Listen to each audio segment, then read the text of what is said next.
Hello guys, ako'y magluluto ng ulam. Ang balak ko sana ay chicken puchero. Kaso nga, tinanghali na ako ng punta ng tindahan. Ay naubusan ako ng mga pang putserong sahog. Wala nang saging. Ayan, textura ko. Oh. Kaya itong chicken na binabad ko muna sa paminta at asin. Ay ayan, piniprito ko muna. Wala pa yung mantika guys. Ayan. Ganyan ako magprito ng chicken. At siya naman ay nagmamantika. Ayan siya. At itong aking ang mangyayari niyan guys ay aking isisigang na lang. Ayan. Hindi ko pa yung nahuhugasan. Hugasan ko muna yan mamaya-maya. Ayan. At ako nakabili din ako guys ng puso. Ayan. Nakabili rin ako ng puso ng saging.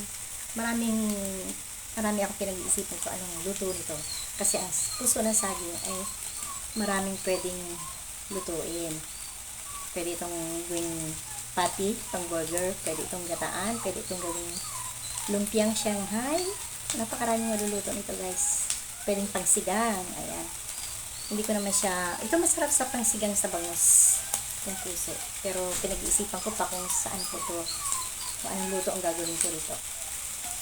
At habang ako ay nagagawa niyan, ako muna magsasaing, meron pa akong dating kanin, ayan. Magluluto muna ako. Tinanghali na ako kasi napakarami kong trabaho. Lalo pa pag may mga alaga kang mga ano na yan. Dami kong ginawa. So, hindi mo pwedeng hindi uunahin kasi meron kang hindi magandang maamoy. Ayaw na ayaw ko pa naman sa lahat yun. So guys, luto muna ako. Ito na guys, na golden brown na siya. Pwede ko na siyang ilipat dito mamaya pag ito ay kumulo yung aking tubig. Ito ay hindi naman kailangan siyang iprito ng brown na brown kasi ito naman ay isisigang konting prito lang guys. Ayan. Basta siya ay na golden brown na at naluto na siya, ililipat ko na lang siya dito pag ito ay kumulo na at ilalagay ko na rin ang aking mga gulay. Ayan, ang mga gulay ko, isang kamatis lang at 2 sibuyas nilagay ko. May sili pang paanghang. Ayan. Ang inaasahan ng mga anak ko ay puchero ang aking lulutuin. Pero magiging sinigang. Okay lang yan. Next time na lang yung puchero nila.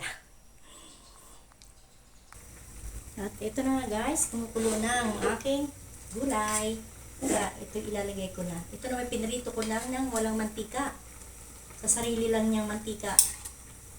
Ayaw ko kasi yung lagi na lang mantika. Please ito ay walang mantika. Ayan, mamaya ko na siya titimplahan. Babad muna natin para ayan guys. Hintayin ko lang na maluto yan at saka lalagyan ng timplang pang-asim. Hintayin ko lang yan guys. Ito na guys, lalagyan ko na siya ng pang-asim at nakalimutan kong lagyan ng luya. Kaya ako'y dali-daling nagpitpit ng luya. Medyo dinamihan ko na yung sabaw guys kasi medyo malakas kami sa sabaw. Ito, lalagay ko ng aking pang-paasim. Nilagyan ko na siya ng asin. At hindi ko na siya na masyado nilagyan ng pang-pasarap. Ang nilagay ko lang sa dyan ay isang Knorr cubes. Chicken cubes. Ayan. Pwede ko nang tikman ang sabaw. Konting kulo na lang yan guys. At luto na yan. Pagdating ng aking anak ay kakain na siya dahil yun ay gutom, nagpunta ng church, nagsamba ang aking anak. Ako'y kahapon tapos na ako nagsamba. Tikman natin ang sabaw.